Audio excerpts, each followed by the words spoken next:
When I first got the seats and I was just using the stock plastic feet, yes, absolutely you need these because you plop down in the seat and it just slides back because there's no friction. Hey guys, welcome back for another video. So this project is half in the works. I didn't even think to start doing a video, but a post on AVS forum kind of reminded me that people are interested in this stuff. I got some puppy helpers here. Not helping much. Anyway, my Crowsons I have absolutely loved over the years. I mean, it's just a fantastic addition as the end piece to your home theater. This isn't what that's about. This is about best placement for them. Now, what I have been running in the past since the beginning was 8 of them total, 2 on my middle seat, which is the one right here that's not tipped up. I have a row of 5. 2 in the middle, 2 on each flanking, and then 1 on each on the ends. And that worked great. No problems with that whatsoever. And the reason I needed 5 was because at the time I built it, I'd have the family over, and we have 5 family members, so I needed seating, and I wanted everybody to enjoy it. Well, fast forward to today, 2024. It's been well over a year since my whole family came over to watch a movie or anything. So, and realistically, my parents are at the age and situation where they're probably never going to be back to watch a movie. We would have family lunches and stuff and then watch something afterwards, but they are more than happy to just watch, some documentary travel thing, little stuff like that. No real interest in watching movies. And obviously they didn't care at all about bass or loud volume. They like subtitles. So I sold 4 of my Crowsons, got rid of the end ones completely, and then cut down the 2 flanking centerish ones to 1 apiece. And I kept them there because, as you can see, the Valencia seats, they stagger. They've got a seat and an armrest, and then a seat and an armrest, and a seat and an armrest.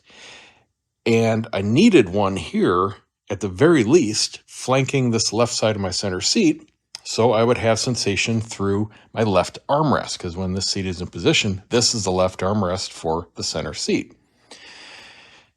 Obviously, you can't just, you can just put them on the center seat, but then you're going to have really weird sensations. I love the tactile through my hands. I use the armrests, and they're super comfy, but I have to have even coverage, right? So here's my thought. All 4 just on the center seat, but I need to figure out how best to still link at least this part of this left seat. And the reason I'm throwing all 4 on the center now is because I'm still the only one that really cares about them. Very occasionally, my wife will watch something with me in a side seat, but she's usually flipping through TikTok through the movie, so who really gives a crap? I love it, so we're just piling everything onto the center. If anything changes in the future and I want some more coverage, I'll buy some more again. No big deal.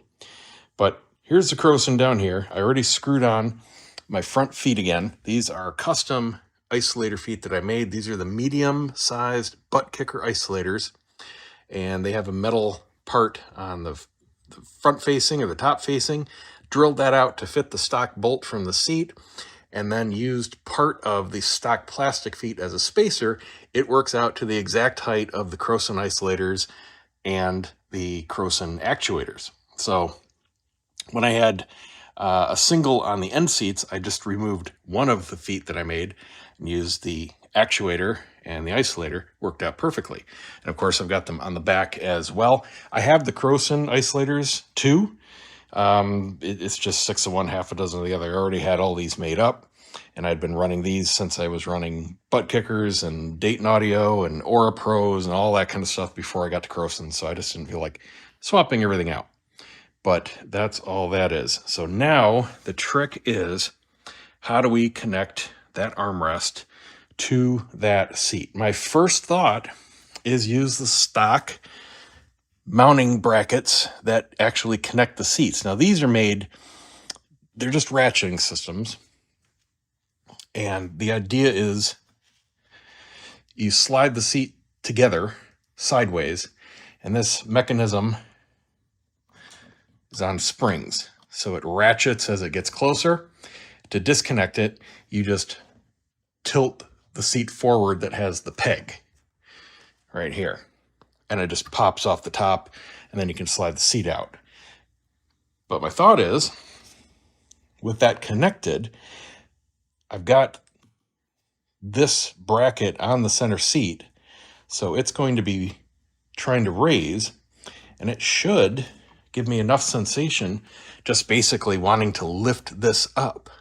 I think that'll be enough. What I don't want to do is put so much support under the seat that I'm lifting a whole empty seat, because that's going to defeat the purpose of putting all the actuators under one seat. I just need enough to even it out with what's on that side. And that side is floating. These armrests don't touch the ground like the frames do. They're slightly, well, you can't tell, but believe me, they're slightly higher. They'll sink in if you have carpet and things like that, but really, these armrests are not being supported. And it's just a light wood frame. The main feet are the only thing that's really critical. So I think it might work. The only question is the bracket going to be enough up against this and not down here somewhere kind of floating and end up, just doing this basically. So I guess I'll just have to put it together and check. All right, so now I can get to all four and do the rearranging. I got to put the 1 foot back on there because that's going to be shifted over. And in case you're wondering, you don't always have to use the brackets. When I first got the seats and I was just using the stock plastic feet, yes, absolutely you need these because you plop down in the seat and it just slides back because there's no friction. But if you've got any kind of isolators on, pretty much any brand, because they're rubber, the seat's going to stick around. So it makes it a lot easier not using the brackets to be able to get to the seats, tip them forward, work on them, clean underneath, whatever you need to do. Not a big deal. And they stay put, especially because I've got the back of them on the hardwood. This is a concrete slab with bamboo hardwood, so there's absolutely no give or float, and anything rubber just sticks right to them. All right, so now I think I'm going to be good because, okay, so this is the center seat. This is going to have 4 on it, so I need to take off the back 2 feet, these here, and make sure that these aren't going to be touching, which I don't believe they will. Like I said, they're the ones in the wood as opposed to the metal. They're always slightly above, but I think we'll be good.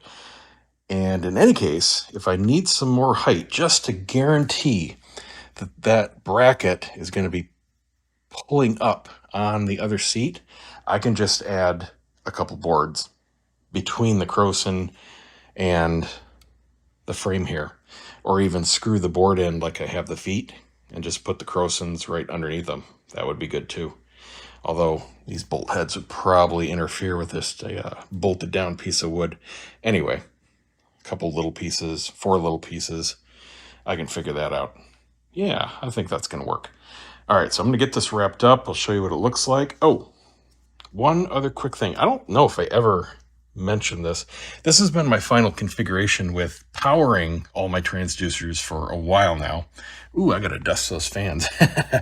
As you can see, the amp is right behind the seats here, and it's 100% silent. I want to pull that out and clean it right now. It's a Behringer NX6000. Years ago, I had an NX3000 back when I was running butt kickers, and that was great for those. But to power 8 Crowson, I needed the 6000, which is 2 3000 amps in one chassis. Both sides are bridged. Right now I'm only using 1 channel, but I got room to put 8 back when I need it. That's not what I wanted to show you though. I run this amp and all the transducers wirelessly. This is one of the SVS wireless kits. And here's a tip. The problem with the wireless kits isn't latency. They're pretty quick. They're about 12 milliseconds delay. It's no big deal to correct for that. The problem is the output voltage. it's low. So what I do is I go through this box, the LGB1, and I'll put a link down to it. I can't remember the brand name of it, but you can only buy it direct. That allows you to dial back up your voltage to give the amp what it likes to see. Because if you just run straight out of any of the wireless boxes, you're going to be starving for input voltage at your amp. So this allows you to basically mimic a wired connection from your processor. All right, got all four installed. I've got just really thin furring strips between the Crowsons and the frame. And in the back, same thing, plus a little bit of anti-slip underneath it, just to help it from skating on the hardwood, because the Crowsons don't have any rubber on the bottom. Now I can carefully lower the seat into position, align the pins, and then slide the seat into the brackets and ratchet them together. Okay, well that should do it. Now to test. The only problem is it's 2 in the morning. So I'll have to wait until daytime, so I'm not waking everybody up. But I'm going to run through some of my favorite demo scenes. Obviously, I have years of experience with just 2. I'm really curious as to what 4 is going to do. Now, in these particular seats, they're wall huggers. So when they recline, they slide your butt forward. So most of the weight is actually over the front of the frame. That's why I've had mine mounted on the front. I tested front and back, and I got a lot better response, much more even response, having them in the front. With them just in the back, in these particular Tuscany Valencia seats, they would just feel like it was just on your butt and your back. Wouldn't get much on your hands, and certainly not much on your legs. And I watch reclined almost all the time. But in the front, it's just nice and even. So we'll see what 4 does. I'm curious. All right, I was able to run through my demo scenes, Fury, mostly just before the Tiger tank scene. All the intricate details when they're inside the tank, those really come through in the Crowson. Ready Player One, Tron Legacy, all these great scenes that showcase the ultra low frequencies, of course, all with their representative BEQ files loaded. So here's my subjective thoughts on just going from 2 to 4. It's more than just more. It's more effortless.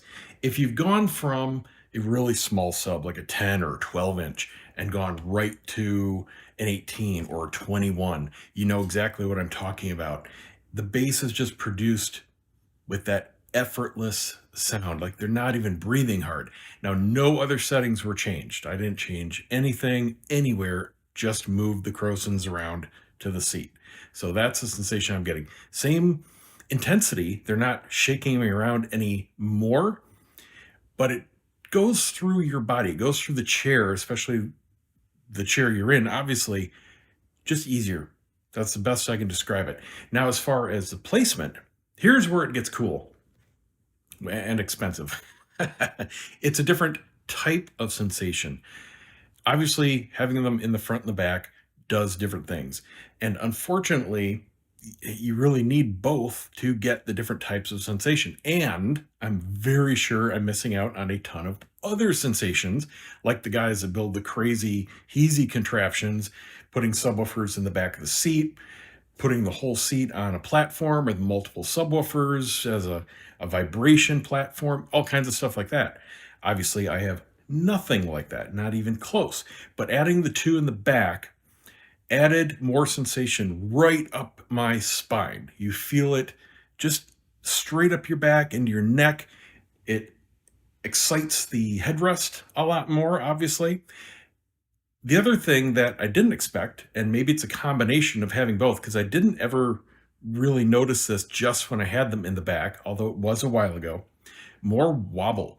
Wobble meaning I don't know, anywhere in the single digits hertz range, you get that floaty feeling, that wobble.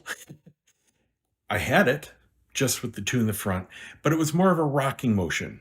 And that's really what it was doing on a very small scale, rocking the front up, pivoting on the back of the frame. But now the whole chair is moving equally. So it's kind of a hopping motion. And you definitely notice it in the scenes that give you that. Of course, you absolutely need BEQ to do it. So very glad I did it. It's not perfect though. As I feared, I am missing something on the left-hand side, because those ratcheting connections between the seats are not good enough to give a solid connection. The higher frequency feeling comes through just fine, but as it goes lower, I'm guessing somewhere in the mid-teens and below, you definitely notice a difference. And it's very noticeable, not just with your hand on the armrest. Of course, you're not feeling everything equally left to right, but it travels up your shoulder. On the right-hand side, it's exciting your whole right shoulder. On the left-hand side, which is the coupled one, that wobble and the lower frequency effects are just missing. So you feel like you're almost lopsided. You definitely notice a difference. So I will have to engineer something to bridge these two without losing too much intensity out of that back corner Crowson, because obviously I don't want to split it between two seats, but maybe I can come up with some kind of rigid steel bar or something to connect the two right at the frame. I don't know. I'll have to revisit it, but I definitely want to improve that. If I can nail that down and still keep them looking stock, I'm not going to do any kind of platform or anything like that. This is a living room, not a dedicated theater. I think it'll be perfect. Now, I have to say, I'm very glad that over the years, I've done all the very slow, progressive upgrades, starting with the dirt cheap stuff, the $50, $40 Daytons, whatever they are now, the 50-watt amplifier, Aura Pros, various butt kickers, pair of Crowsons, 4, 8, figuring out exactly what I wanted and how the effects of everything work, because the cost is freaking ridiculous. If I was today to buy one chair, this is just a standard, well, now standard, when I bought them, they were the only Tuscany Valencias, plus 4 Crowsons and the amp, I would be in the $6,000 range. And that is in no way worth what this is. Not even close. For that kind of price, I'd be looking at like a used D-Box or something and get way more for my money. You could also DIY stuff and do the things that I mentioned. But because I already have them and I can play around, it's cool. But in no way am I saying, oh, you guys have to do this. Get 4 Crowsons and put it on one seat. It's awesome. Yeah, nobody's going to do that, and you'd be an absolute fool if you spent that kind of money. Well, I can't leave well enough alone. Got a plan. So luckily I don't throw stuff away, and I've got remnants from other projects. I found this in my pile. Pretty sure I have more of it. Here's my plan. So instead of using these, which, like I said, didn't give a solid enough connection, I'm going to install these, use the existing bolts. I just need to drill another hole to match for that second bolt, and this will give me a good 3 inches. There's about an inch gap from frame to frame, so that'll give me a good 2 inches over on this and give it solid. Basically put this side of the chair onto this lip of the frame. Now, these armrests aren't part of the metal. Some seats, arguably better seats, have full metal frame construction all the way to the edges. These are self-contained units. The armrests are just wooden frames, so they kind of float, and they're just on with angle brackets. And they do bend a little bit. That's why the surfaces between the feet on here and the frames aren't even. They're completely separate entities. Unfortunately, they're not modular and interchangeable. Ideally, I would just take this armrest off and bolt it onto this seat, but can't do that. And actually, ideally, I would use this seat, because this particular one is the very first one I got, and it's a self-contained seat, so it has both armrests. And I originally wanted this in the center, and Valencia screwed up my order, gave me 1 on that side and then 3 on that side. So this ended up being my center left seat. Anyway, I think 2 of these are going to do the job. So I need to find another one of these, drill a new hole right there between these 2, and try it again. Well, I didn't have 2 of these brackets. I'd already used the other one in another project. So I went to Lowe's, got some angle stock, shaped it, cut it, and drilled it to size. Should be good to go. Okay, there we go. Version 2. Let's test it again. I think this time I'm just going to put these 2 back together and not rearrange the whole room. See how it does. What do you think, guys? Did it work? Did it work? Yes, it worked. Winner, winner, chicken dinner. exactly the same as I had it before when I had the Crowsons on the seats. Now I've got equal feeling from the fingertips all the way up through the shoulder and the back. It's like everything is in this one particular chair. That's all it needed, just that little more solid connection. Those stock brackets just have too much flex in them for the heavy vibration to transfer through. That's it. So if you want to do this kind of project, even if you're just doing, two per seat, if you've got the split armrests like this, there's a solution for you. So hope it helps. Just want to fill you in on the latest project here. There isn't going to be too much more. I mean, unless I build a custom house and have a dedicated space, I'm pretty much maxed out here, and I'm just enjoying it, which is perfectly fine for me. So that's it. See you next time.